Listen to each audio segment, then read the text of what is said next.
A Christmas Carol, in prose, being a ghost story of Christmas by Charles Dickens. Stave 1. Marley's Ghost. Marley was dead, to begin with. There is no doubt whatever about that. The register of his burial was signed by the clergyman, the clerk, the undertaker, and the chief mourner. Scrooge signed it, and Scrooge's name was good upon change for anything he chose to put his hand to. Old Marley was dead as a doornail. Mind, I don't mean to say that I know, of my own knowledge, what there is particularly dead about a doornail. I might have been inclined myself to regard a coffin nail as the deadliest piece of ironmongery in the trade. But the wisdom of our ancestors is in the simile, and my unhallowed hands shall not disturb it, or the country's done for.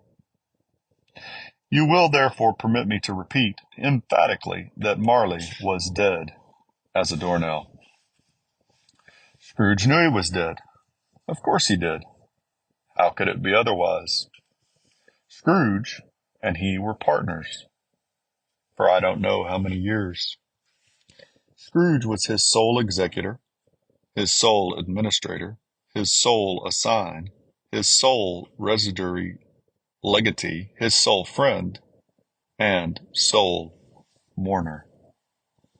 And even Scrooge was not so dreadfully cut up by the sad event, but that he was an excellent man of business on the very day of the funeral, and solemnized it with an undoubted bargain.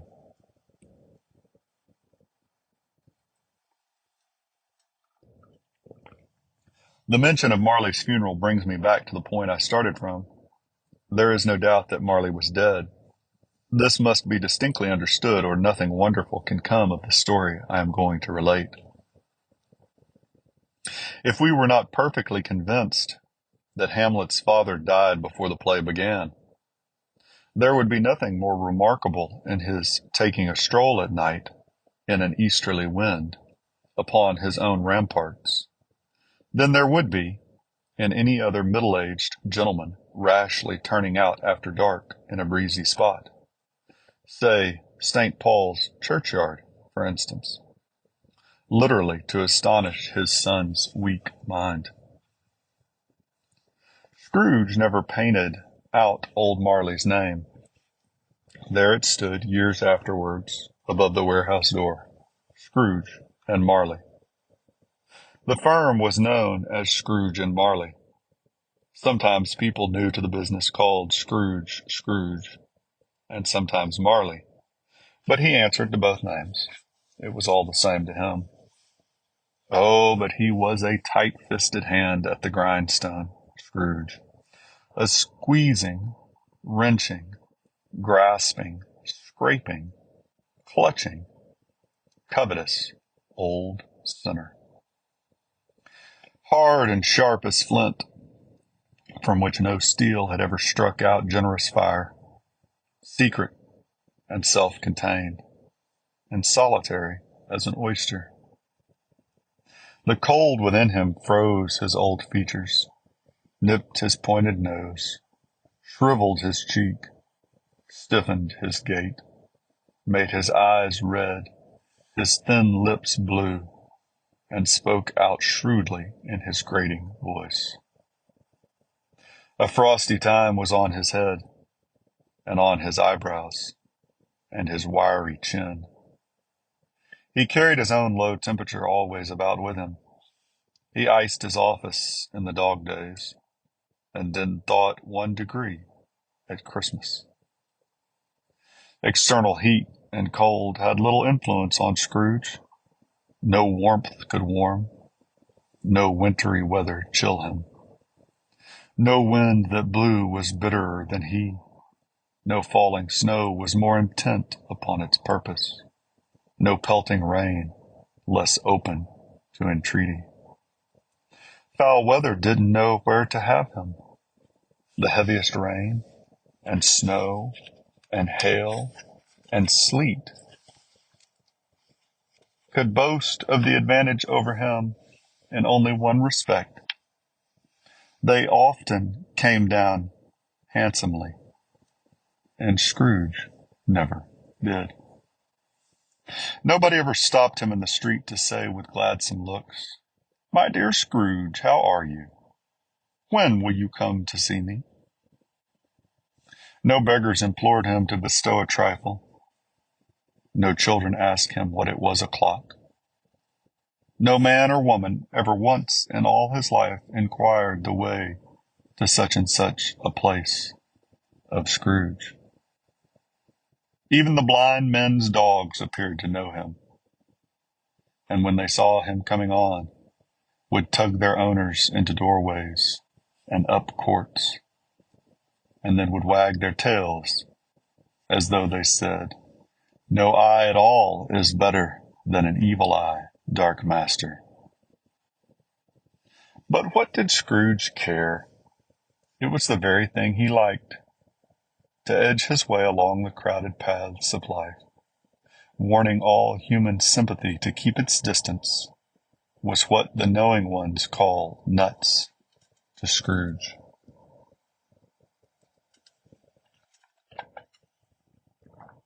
Once upon a time, of all the good old days in the year on Christmas Eve, old Scrooge sat busy in his counting house. It was cold, bleak, biting weather, foggy withal, and he could hear the people in the court outside go wheezing up and down, beating their hands upon their breasts and stamping their feet upon the pavement stones to warm them. The city clocks had only just gone 3, but it was quite dark already. It had not been light all day, and candles were flaring in the windows of the neighboring offices like ruddy smears upon the palpable brown air. The fog came pouring in at every chink and keyhole, and was so dense without that although the court was of the narrowest, the houses opposite were mere phantoms. To see the dingy cloud come drooping down, obscuring everything, one might have thought that nature lived hard by and was brewing on a large scale. The door of Scrooge's counting house was open that he might keep his eye upon his clerk, who in a dismal little cell beyond, a sort of tank, was copying letters. Scrooge had a very small fire, but the clerk's fire was so very much smaller that it looked like one coal. But he couldn't replenish it, for Scrooge kept the coal box in his own room. And so surely as the clerk came in with the shovel, the master predicted that it would be necessary for them to part. Wherefore the clerk put on his white comforter and tried to warm himself at the candle, in which effort, not being a man of strong imagination, he failed. "A Merry Christmas, Uncle! God save you!" cried a cheerful voice. It was the voice of Scrooge's nephew, who came upon him so quickly that this was the first intimation he had of his approach. "Bah!" said Scrooge. "Humbug!" He had so heated himself with rapid walking in the fog and frost, this nephew of Scrooge's, that he was all in a glow. His face was ruddy and handsome, his eyes sparkled, and his breath smoked again. "Christmas! A humbug, Uncle!" said Scrooge's nephew. "You don't mean that, I am sure." "I do," said Scrooge. "Merry Christmas. What right have you to be merry? What right have you to be merry? You're poor enough." "Come, then," returned the nephew gaily. What right have you to be dismal? What right have you to be morose?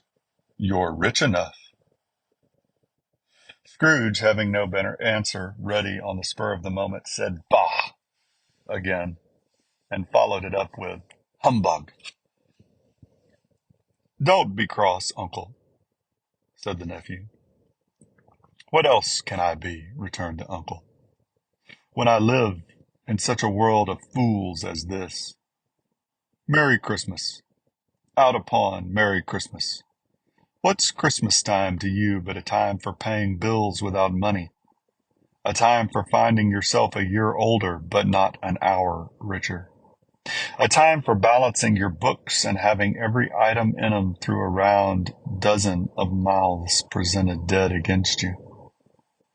"If I could work my will," said Scrooge indignantly, "every idiot who goes about with Merry Christmas on his lips should be boiled with his own pudding and buried with a stake of holly through his heart. He should." "Uncle!" pleaded the nephew. "Nephew!" returned the uncle sternly. "Keep Christmas in your own way, and let me keep it in mine." "Keep it?" repeated Scrooge's nephew. "But you don't keep it." "Let me leave it alone, then," said Scrooge. "Much good may it do you. Much good it has ever done you." "There are many things from which I might have derived good, by which I have not profited, I dare say," returned the nephew. "Christmas among the rest. But I am sure I have always thought of Christmas time, when it has come around, apart from the veneration due to its sacred name and origin, if anything belonging to it can be apart from that, as a good time, a kind, forgiving, charitable, pleasant time.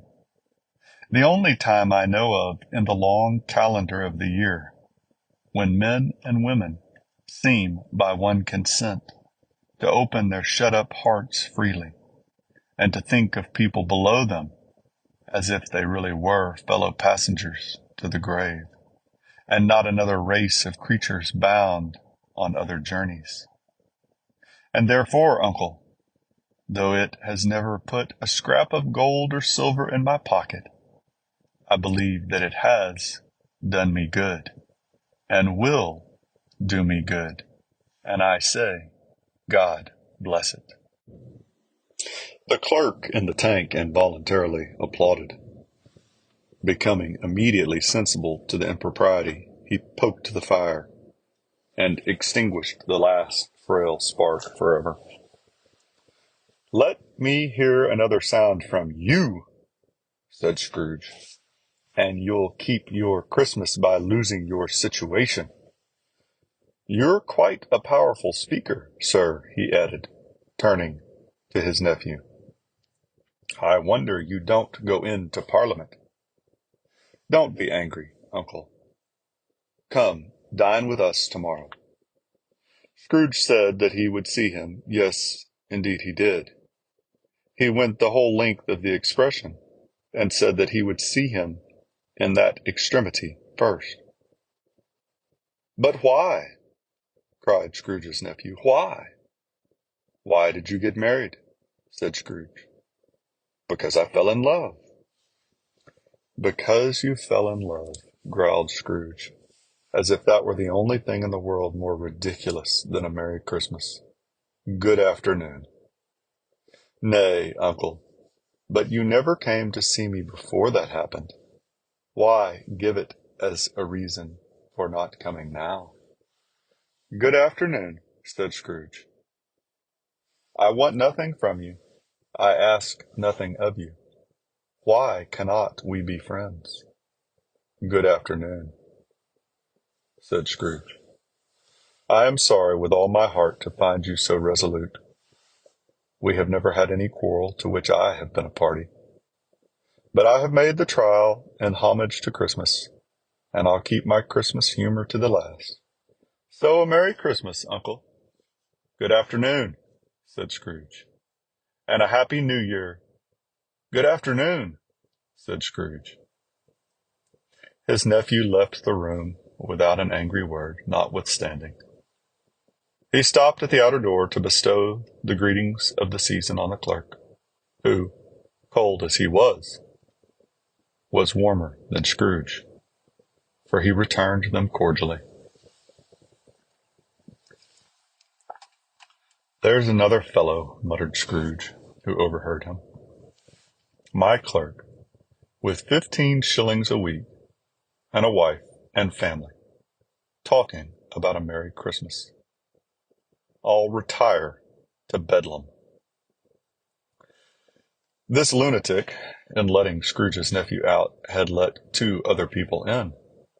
They were portly gentlemen, pleasant to behold, and now stood with their hats off in Scrooge's office. They had books and papers in their hands, and bowed to him.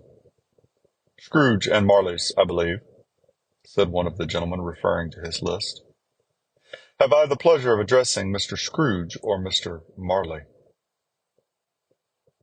"Mr. Marley has been dead these 7 years," Scrooge replied. "He died 7 years ago this very night."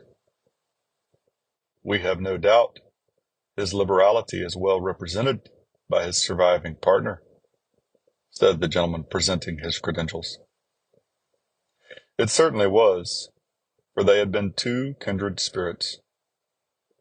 At the ominous word liberality, Scrooge frowned and shook his head and handed the credentials back.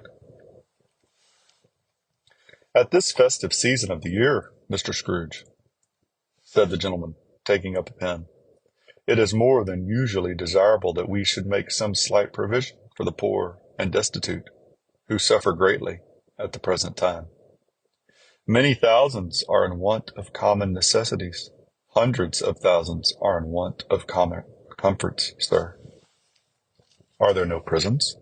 asked Scrooge. "Plenty of prisons," said the gentleman, laying down the pen again. "And the union workhouses?" demanded Scrooge. "Are they still in operation?" "They are still," returned the gentleman. "I wish I could say they were not." "The treadmill and the poor law are in full vigor, then?" said Scrooge. "Both very busy, sir." "Oh, I was afraid, from what you said at first, that something had occurred to stop them in their useful course," said Scrooge. "I am very glad to hear it."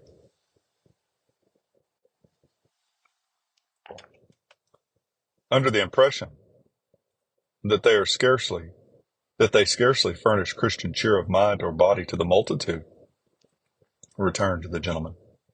"A few of us are endeavoring to raise a fund to buy the poor some meat and drink and means of warmth. We choose this time because it is a time of all others when want is keenly felt and abundance rejoices." "What shall I put you down for?" "Nothing," Scrooge replied. "You wish to be anonymous?" "I wish to be left alone," said Scrooge. "Since you ask me what I wish, gentlemen, that is my answer. I don't make merry myself at Christmas, and I can't afford to make idle people married. I help to support the establishments I have mentioned. They cost enough, and those who are badly off must go there. Many can't go there, and many would rather die." "If they would rather die," said Scrooge, "they had better do it and decrease the surplus population. Besides, excuse me, I don't know that." "But you might know it," observed the gentleman. "It's not my business," Scrooge returned. "It's enough for a man to understand his own business, and not to interfere with other people's. Mine occupies me constantly. Good afternoon, gentlemen." Seeing clearly that it would be useless to pursue their point, the gentleman withdrew. Scrooge resumed his labors with an improved opinion of himself, and in a more facetious temper than was usual with him. Meanwhile, the fog and darkness thickened so that people ran about with flaring lamps, proffering their services to go before horses and carriages, and conduct them on their way. The ancient tower of a church, whose gruff old bell was always peeping sillily down at Scrooge, out of a Gothic window in the wall, became invisible, and struck the hours and quarters in the clouds, with tremulous vibrations afterwards, as if its teeth were chattering in its frozen head up there. The cold became intense. In the main street, at the corner of the court, some laborers were repairing the gas pipes, and had lighted a great fire in the brazier, round which a party of ragged men and boys were gathered, warming their hands and winking their eyes before the blaze in rapture. The water plug being left in solitude, its overflowings sullenly congealed and turned to misanthropic ice. The brightness of the shops, where holly sprigs and berries crackled in the lamp heat of the windows, made pale faces ruddy as they passed. Poulterers' and grocers' trades became a splendid joke, a glorious pageant, with which it was next to impossible to believe that such dull principles as bargain and sale had anything to do. The Lord Mayor, in the stronghold of the mighty mansion house, gave orders to his 50 cooks and butlers to keep Christmas, as a Lord Mayor's household should, and even the little tailor, whom he had fined 5 shillings on the previous Monday for being drunk and bloodthirsty in the streets, stirred up tomorrow's pudding in his garret, while his lean wife and the baby sallied out to buy the beef. Foggier yet and colder, piercing, searching, biting cold. If the good Saint Dunstan had but nipped the evil spirit's nose with a touch of such weather as that, instead of using his familiar weapons, then indeed he would have roared to lusty purpose.